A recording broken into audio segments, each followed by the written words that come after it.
আসসালামু আলাইকুম রহমতুল্লাহ। প্রিয় দর্শক, আপনারা সবাই কেমন আছেন? আশা করি আপনারা সবাই ভালো আছেন। আজকে আপনাদের জন্য নতুন একটি প্রবাসী নিউজ নিয়ে হাজির হয়েছি।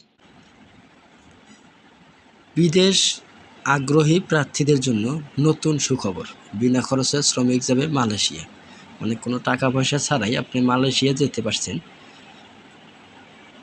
তার আগে একটি কথা না বললেই নয়, আপনারা যদি আমাদের চ্যানেলটিতে নতুন হয়ে থাকেন তাহলে অবশ্যই চ্যানেলটি সাবস্ক্রাইব করে বেল বাটন অন করে রাখবেন, যাতে সবার আগে সবসময় আপনাদের মাঝে খবর পৌঁছে যায়। বাংলাদেশ থেকে মালয়েশিয়া শ্রমিক যাবে জিরো কস্ট বা শূন্য অভিবাসন ব্যয়ে। শ্রমিক যাওয়ার সব ব্যয় বহন করবে এই দেশটির নিয়োগকর্তা। অন্তর্বর্তীকালীন সরকারের প্রধান উপদেষ্টা মোহাম্মদ ডক্টর ইউনূস বন্ধুরাষ্ট্র মালয়েশিয়া সফর শেষে এই রকম ইঙ্গিত দিয়েছে জনশক্তি রপ্তানি সংশ্লিষ্টরা। এরই মধ্যে আন্তর্জাতিক শ্রম সংস্থার আইন মেনে বাংলাদেশ থেকে মালয়েশিয়া শ্রমিক নেওয়ার একটি মডিউল দাঁড় করানো হয়েছে, যার নাম দেওয়া হয়েছে ইউনিভার্সাল রিক্রুটমেন্ট প্রসেস।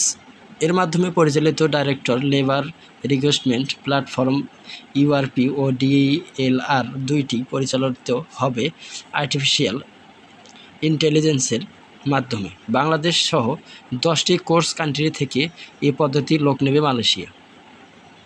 এ প্রক্রিয়ায় কোনো ধরনের কারসাজি বা সিন্ডিকেট তৈরির কোনো সুযোগ থাকবে না। এরই মধ্যে মালয়েশিয়া সরকার মডিউলটি অনুমোদন করেছে। বাংলাদেশ সরকারের সংশ্লিষ্ট দপ্তর থেকে এ বিষয়ে ইতিবাচক সম্মতি পাওয়া গেছে। সংশ্লিষ্টরা আশা করছে শীঘ্রই ইউরোপি ও ডিএলআর বাস্তবায়ন হবে। বাংলাদেশ থেকে প্রায় শূন্য অভিবাসন ব্যয়ে শ্রমিক যাবে মালয়েশিয়া।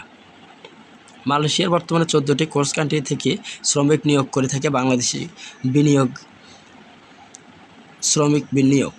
ভিসা, মেডিকেল, ইমিগ্রেশন, নিরাপদ কর্মসংস্থান জাতীয় কার্যক্রম পরিচালিত হয় ফরেন ওয়ার্কার সেন্ট্রালাইজড ম্যানেজমেন্ট সিস্টেমের মাধ্যমে।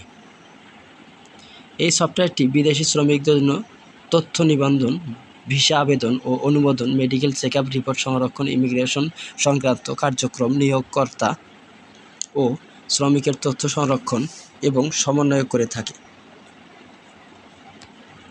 এই সফটওয়্যারগুলো বাংলাদেশের সরকারের অনুমোদন পেলে বাংলাদেশ ও মালয়েশিয়া আলাদা অফিস স্থাপন করবে। বিভাগীয় শহর ও জেলা থেকে শহরে ইউরোপি অফিস ব্যবস্থা স্থাপন করা হবে। ইউরোপের থাকবে এআই চালিত বিশেষ অ্যাপস। ইউরোপি ও ডিএলআর-এর মাধ্যমে পরিচালিত হবে সরকারি শ্রমিক নিয়োগ প্রক্রিয়া। এআই চালিত এসব মাধ্যমে অভিবাসন প্রত্যাশী বাংলাদেশি যে কোনো শ্রমিক সম্পূর্ণ বিনা খরচে মালয়েশিয়া যাওয়ার জন্য রেজিস্ট্রেশন করতে পারবেন। তার যোগ্যতা ও দক্ষতা অনুযায়ী মালয়েশিয়ার নিয়োগকর্তা উড়োজাহাজ ভাড়া, মেডিকেল চেকআপ করানো থেকে শুরু করে সম্পূর্ণ ব্যয় বহন করবে। শ্রমিক শূন্য খরচে মালয়েশিয়া পৌঁছে সংশ্লিষ্ট প্রতিষ্ঠানে কাজে যোগ দেওয়ার পর সার্ভিস চার্জ হিসেবে প্রথম মাসের বেতন কেটে নিতে পারবে ইউআরপি।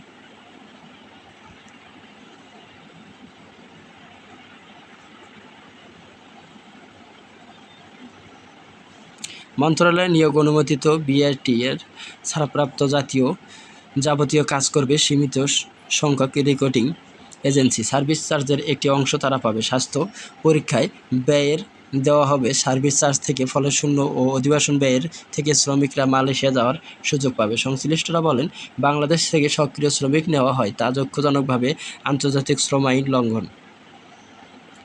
অর্থাৎ শ্রমিকের পাসপোর্ট করা থেকে শুরু করে ভিসা ফি, মেডিকেল চেকআপ, উড়োজাহাজের টিকিট সহ যাবতীয় খরচ নিয়োগকর্তাকে বহন করতে হবে। শ্রমিকের কাছ থেকে প্রত্যক্ষ ও পরোক্ষভাবে কোনো খরচ আদায় করা সম্পূর্ণ নিষিদ্ধ। এ প্রক্রিয়ায় কোনো মধ্যস্থানকারী বা দালালের স্থান থাকবে না। লাইসেন্সপ্রাপ্ত রিক্রুটিং এজেন্সিগুলো শুধু আইনি ও প্রশাসনিক বিষয়গুলো দেখবে। এতে এজেন্সির ও শ্রমিকের মধ্যে অবৈধ মধ্যস্থতাকারীর প্রয়োজন হবে না।